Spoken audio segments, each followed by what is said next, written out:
بسم الله الرحمن الرحيم الحمد لله رب العالمين والصلاة والسلام على سيدنا محمد وعلى آله وصحبه أجمعين. بعد Assalamu alaikum wa rahmatullahi wa barakatuh, everybody. Hope it's well. It's a bit different today, inshallah. I wanted to quickly, hopefully the first of many, giving a brief overview of different types of books, so people are aware of different types of books, and who knows, maybe one day we can take some chapters out of these books and share some benefits. The book that I wanted to bring people's attention to today is this book, which is called المقدمات الأساسية في علوم القرآن, which can be briefly translated as the fundamental introductions to the sciences of the Quran by our Sheikh Abdullah bin Yusuf al-Judai, Hafidhahullah ta'ala. Why is this book an important book, and why do I want to give a brief summary of this book? The sciences of Ulum al-Quran, there are, of course, numerous books in the field of the sciences of the Quran. One of the most famous books, classically, is Al-Itqan fi Ulum al-Quran by Imam al-Suyuti, rahimahullah ta'ala, and there are many, Al-Burhan, and there's many. So, what does this book do differently? And what's the point of this book if so many books have come before it?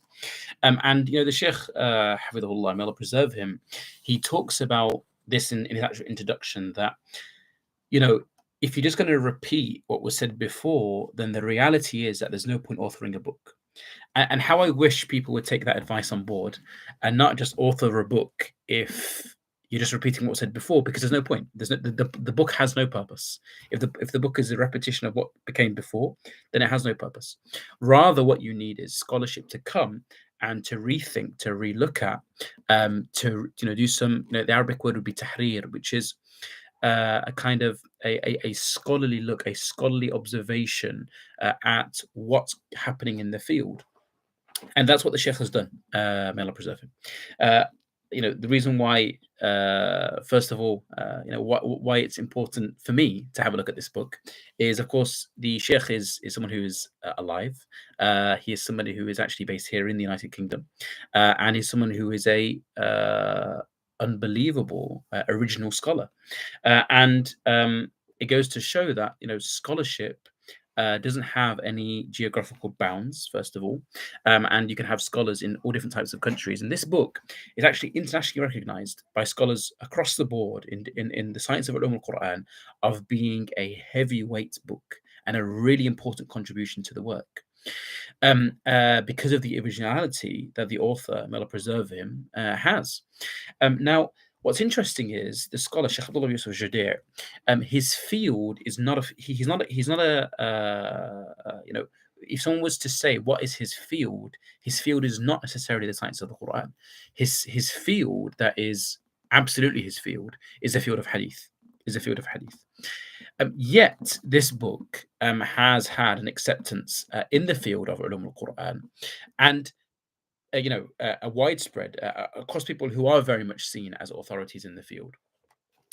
Some of the things that this book might do a bit differently to a lot of other books in Ulum al-Quran is, one thing that Sheikh Abdullah does is he focuses often on the sayings of the tabi'een, the sayings of the sahaba, the sayings of atba' tabi'een. So, typically in the footnotes, you'll have authors, when they, do tahqiqat, or when they come across books in Ulum al-Quran, having a look at the hadith of the Prophet sallallahu alaihi wasallam and saying whether it's authentic or not authentic. One thing that's always special in the books of Sheikh Abdullah, of course, coming from a hadithi background, is he's one of the few people who are actually going to go out and do tahqiq and make sure, and he'll tell you what's happening in the footnotes about the statements of the companions, the statements of the tabi'in, the statements of atba' tabi'in.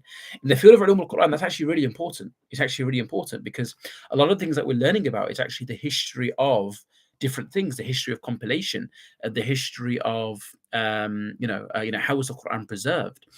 So actually knowing these statements is actually really crucial in our understanding of the sciences of the Quran.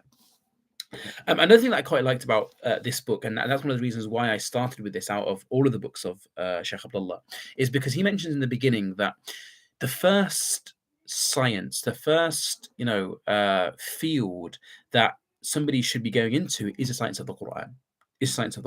Even though he's someone who's considered a specialist in hadith, that's not the place to start. It's not the place to start. The asl is the Quran.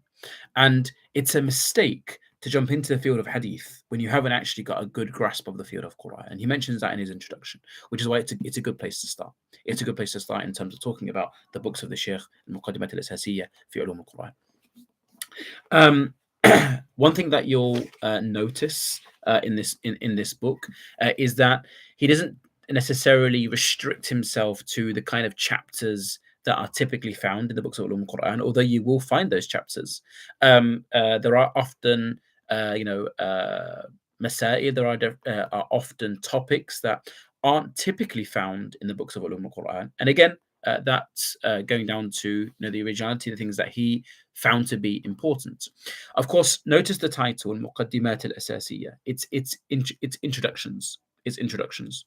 So, with the field of Ulum al-Quran, when you have such a broad book like this, you're not going to go into the ins and outs of an individual matter.